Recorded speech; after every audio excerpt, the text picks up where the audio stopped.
بسم اللہ الرحمن الرحیم۔ رانا ثناء اللہ کہہ رہے ہیں کہ وہ نہیں چاہتے کہ اب توہین عدالت میں ایسی کوئی سزا کسی پرائم منسٹر کو ملے جو یوسف رضا گیلانی کو ملی تھی۔ لیکن رانا صاحب شاید ساری چیزیں نہیں دیکھتے، اپنے پسند کی چیزیں دیکھتے ہیں۔ مثلا رانا ثناء اللہ صاحب آپ نے دیکھا ہے کہ پختونخوا صوبے کے وزیر اعلیٰ گنڈا پور کے خلاف لاہور میں آپ نے ایک مقدمہ قائم کیا ہے جس میں آپ نے 13 دہشت گردی کی دفعات لگائیں۔ ایک طرف وہ انتہا کہ یوسف رضا گیلانی کو بغیق جنبش قلم فارغ کر دیا گیا، اور دوسری انتہا آپ نے کی ہے، آپ نے رابطہ توڑا ہے، آپ نے رشتہ توڑا ہے، آپ نے پابندیاں لگائی ہیں کہ خیبر پختونخوا کا چیف منسٹر پنجاب نہ آئے۔ رانا صاحب آپ کوئی الگ تاریخ نہیں لکھ رہے، آپ وہ لکھ رہے ہیں جو ڈکٹیٹروں کو لکھنا چاہیے۔ مثلا آج اگر گنڈا پور اسلام آباد آنا چاہتے ہیں تو کیا آپ انہیں اٹک کے پل پر روک لیں گے؟ اور اگر نہیں روکیں گے تو پھر آپ نے یہ دہشت گردی کی دفعات والا پرچہ کیوں دیا ہے؟ یہ تلخی نہیں گھولے گا، یہ آپ چمیاں دے رہے ہیں جناب گنڈا پور کو۔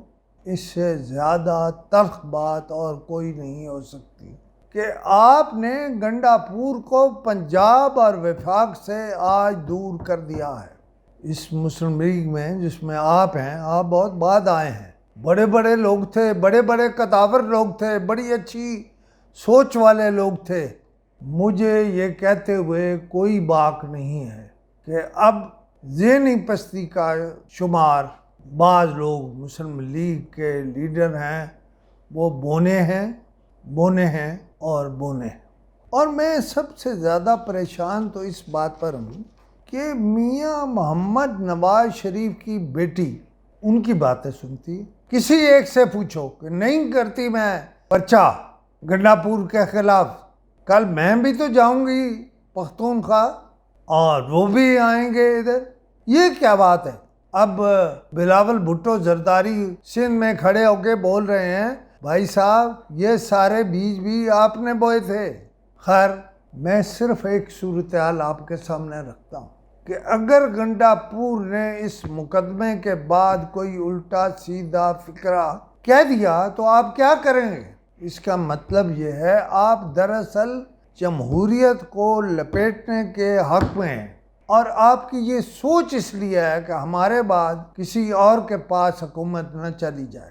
اگر میں یہ غلط کہہ رہا ہوں تو آپ بات کریں، اور اگر میں صحیح کہہ رہا ہوں اور آپ یہ بات نہ کر کے اصل میں یہی بات کر رہے ہیں تو اس کا مطلب یہ ہے کہ آپ خود علیحدگی پسندی کا کام کر رہے ہیں، اور یا علیحدگی پسند ہیں یا علیحدگی پسندی کو ہوا دے رہے ہیں۔ میں نے یہ گفتگو اس لیے مختصر رکھی ہے کہ اسے سنیے اور جواب دیجیے، اور اگر آپ نے یہ سب کچھ اس طرح کیا ہے جس طرح میں نے کہا ہے تو میں اس کے خلاف ہوں۔